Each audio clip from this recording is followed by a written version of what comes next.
So we have our paddle movement limited, and now the task is to move the ball around the screen. And what you might be thinking right away is, oh, that's easy, right? All I'm going to do is go ahead and point my ball. Oh, I'm sorry.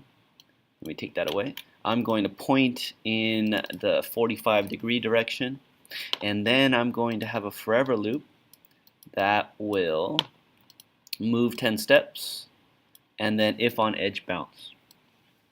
And so if I go ahead and play that, you can see, oh look, yes, my ball is bouncing around the screen.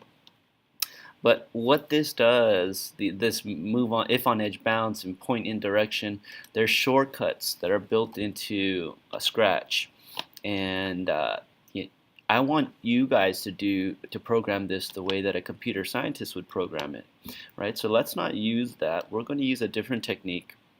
And we're going to do it the long way, but it's the way that you would actually program it if you were programming in a different language.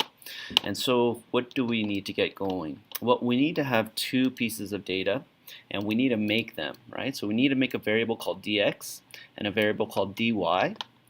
And dx is the amount of movement that this ball is going to move on the x-axis. So let's say it's 5 and it moves out to here.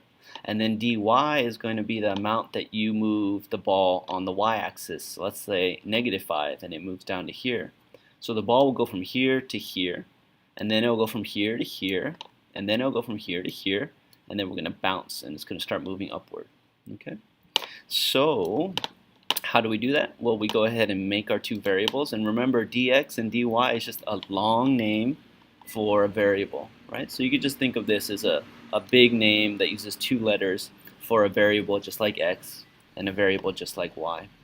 And so let me go ahead and start out by setting my dx and dy variables. And so I want the ball to start moving in a downward direction this way. So my x needs to be positive and my y needs to be negative. If I wanted my ball to move in an upward direction when we first start, my ball is going to move positive on the x and positive on the y. Right? But I want my ball to start moving this way. So I'm going to set my dy to -5, and I'm going to set my dx to +5.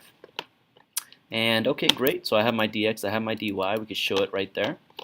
And now we need to use these to move our ball. And so our ball is going to move forever, so we want to use a forever loop. And we're going to come back here to our x position and our y position of the ball, because we're going to reset these guys to new values. So the way we can do that is we can say set. Ooh, no, we can't. Maybe we can do it over here. Ooh, where can we do this? If we go to motion, oh, okay, here we go. Set x and set y, right? So I want to go ahead and set my x to x position, its current x position, right, where it is right now, plus my dx, which is 5. So I'm going to move it over here.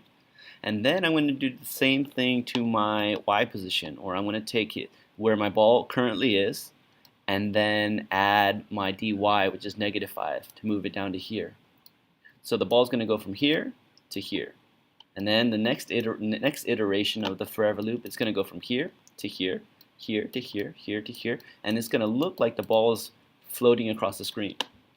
So how do we do that? We go to our operators and we use our plus, right? So we say set our x position to its current x position plus my dx.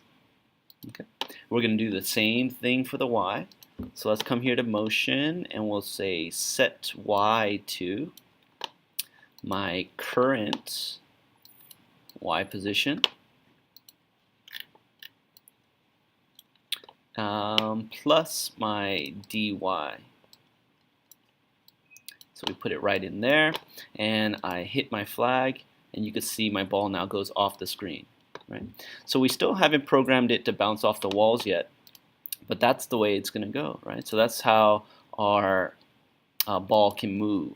And now we need to program the ball bouncing off the screen.